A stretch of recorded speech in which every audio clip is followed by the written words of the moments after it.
College کے زمانے میں سنیما کی کھڑکی کے سامنے قطار میں کھڑے ہو کر جب ہم 3-4 دوست ٹکٹ خریدنے جاتے تھے تو اکثر ہم میں سے کسی نہ کسی کے بوٹ کے تسمے ڈھیلے ہو جاتے تھے اور وہ قطار سے نکل کر ایک طرف ہو کر تسمے باندھنے لگ جاتا تھا، دوسرا دوست اس کا ٹکٹ خرید لیتا تھا اور یہ جتاتے نہیں تھے کہ تم کنجوس ہو، بے زر ہو یا غریب گھرانے سے تعلق رکھتے ہو، بس ایسے ہی عزت رہ جاتی تھی یا رکھ لی جاتی تھی۔ پطرس بخاری کو کالج کا چوکیدار گالیاں دیتا تھا لیکن وہ جواب نہیں دیتا تھا۔ ایک دن ساتھی پروفیسر نے کہا کہ چوکیدار کہتا ہے کہ پطرس میرا کچھ نہیں بگاڑ سکتا۔ پطرس نے کہا کہ وہ ٹھیک کہہ رہا ہے، اس کے پاس نہ دولت ہے، نہ شہرت اور نہ ہی عزت ہے، میں اس کا کیا بگاڑ سکتا ہوں۔ پطرس بخاری نے ریڈیو کے لیے ایک تقریر ریکارڈ کروائی، جب سنی تو پتہ چلا کہ ایک جگہ تلفظ کی غلطی ہو گئی تھی۔ اس زمانے میں ایسی سہولیات میسر نہیں تھیں کہ آسانی سے کسی غلطی کو درست کر لیا جاتا۔ تقریر کو دوبارہ ریکارڈ کرنا ضروری تھا۔ انجینئر نے جان چھڑانے کو کہا، بخاری صاحب ایک لفظ سے کیا فرق پڑتا ہے، 40 کروڑ ہندوستانیوں میں سے کوئی ایک ہی یہ غلطی پکڑے گا۔ پطرس نے جواب دیا، مجھے اسی ایک حرام زادے سے ڈر لگتا ہے۔ لڑکیاں بدلہ بھی بہت برا لیتی ہیں۔ کالج کے زمانے میں ایک دفعہ میں الیکشن میں کھڑا ہوا تھا، میرے مقابلے میں ایک لڑکی کھڑی تھی۔ میں نے دوستوں کے ساتھ مل کر اس کے پرس میں ایک نقلی چھپکلی رکھ دی۔ جب وہ تقریر کرنے کے لیے ڈائس پر آئی اور تقریر والا کاغذ نکالنے کے لیے پرس میں ہاتھ ڈالا تو ٹھیک 4.5 سیکنڈ اس کی آنکھیں پھٹی کی پھٹی رہ گئیں، پھر اچانک پوری ذمہ داری سے غش کھا کر گر گئیں۔ اس بات کا بدلہ اس ظالم نے یوں لیا کہ میرے الیکشن والے پوسٹر پر جہاں جہاں بھی نامزد امیدوار لکھا تھا وہاں نامزد میں سے وے کا نقطہ اڑا دیا۔ میں آج تک اس کی سیاسی بصیرت پر حیران ہوں۔ بہت سے لوگ برانڈڈ کپڑے پہنتے ہیں لیکن جب منہ کھولتے ہیں تو اگلے کے ہوش اڑا دیتے ہیں، اور کچھ لنڈے کی جرسی اور پلاسٹک کے سلیپر پہننے والے لوگ جب بات کرنے بیٹھتے ہیں تو سینکڑوں میل دور لوگوں کے دلوں کو کھینچ لیتے ہیں۔ لباس لازم ہے اچھا دیکھنے کے لیے، نہ کہ اچھا بننے کے لیے۔ انسان کی پہچان اس کے کردار اور کردار کی اخلاق اور گفتگو سے ہوتی ہے۔ ایک بار شاہ عبدالعزیز رحمۃ اللہ علیہ سے کسی نے پوچھا، کیا طوائف کی نماز جنازہ ہو سکتی ہے؟ تو انہوں نے جواب دیا، اگر اس طوائف کے گناہ میں شریک مردوں کی نماز جنازہ ہو سکتی ہے تو طوائف کی کیوں نہیں؟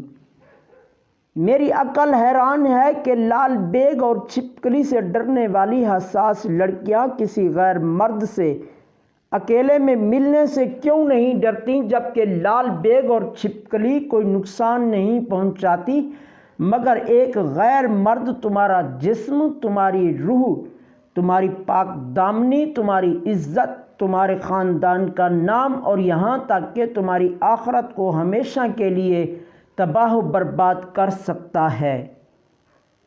ایک نیک آدمی نے خواب میں دیکھا کہ ایک بادشاہ جنت میں ہے اور دوسرا ایک درویش دوزخ میں پڑا ہے۔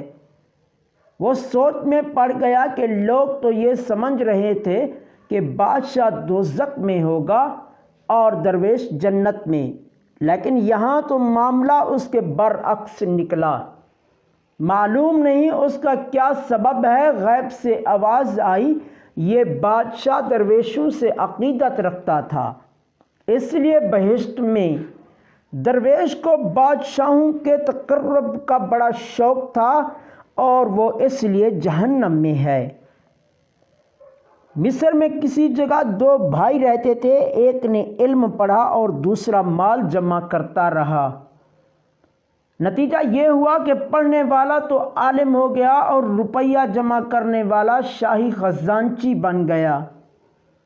ایک بار دولت مند نے عالم بھائی کی طرف حقارت سے دیکھ کر کہا، ہم تو خزانے کے مالک ہو گئے۔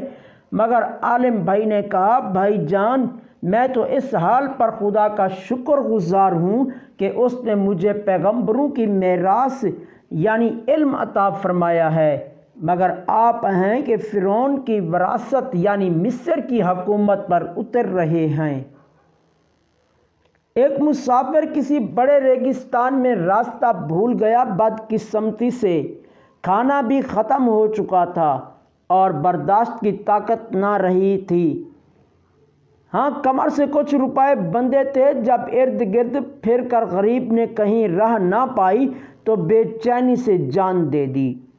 کچھ عرصے بعد اس طرف کسی قافلے کا گزر ہوا تو دیکھا کہ مرنے والے کے سامنے روپیوں کی ہیمیانی رکھی ہے اور زمین پر یہ لکھا ہوا ہے، مال و دولت سے پیٹ نہیں بھرتا، چاندی سے شلجم اچھے ہیں جس سے پیٹ تو بھر سکتا ہے۔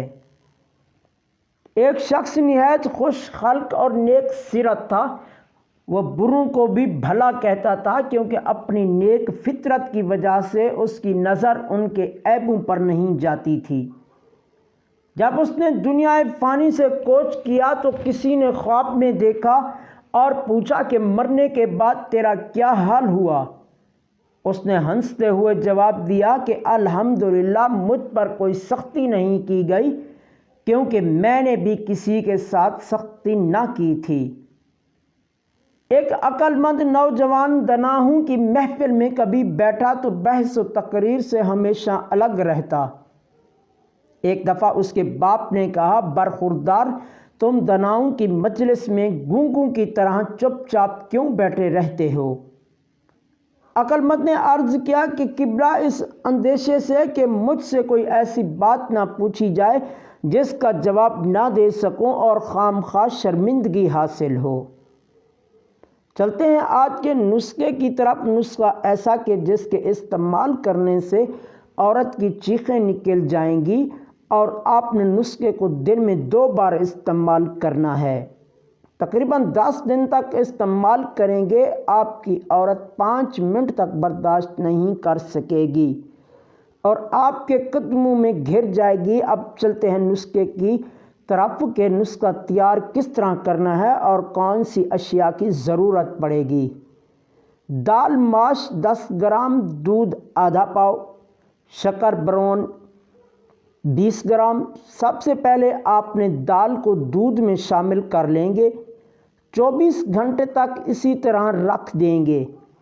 اس کے بعد اس کو چھاؤں پر کسی کپڑے کے اوپر ڈال دیں گے، اور یہ یاد رکھنا ہے کہ اس کو دھوپ نہ لگے، اور یہ جب مکمل طور پر خشک ہو جائے تو اس کے بعد اس کو باریک پیس لینا ہے، پھر اس میں شکر شامل کر دینی ہے۔ آپ کا نسخہ تیار ہو گیا ہے۔ آپ نے اس کو استعمال کس طرح کرنا ہے کہ اس سفوف کا 1 چمچ لینا ہے، گائے کے نیم گرم دودھ کے ساتھ استعمال کرنا ہے۔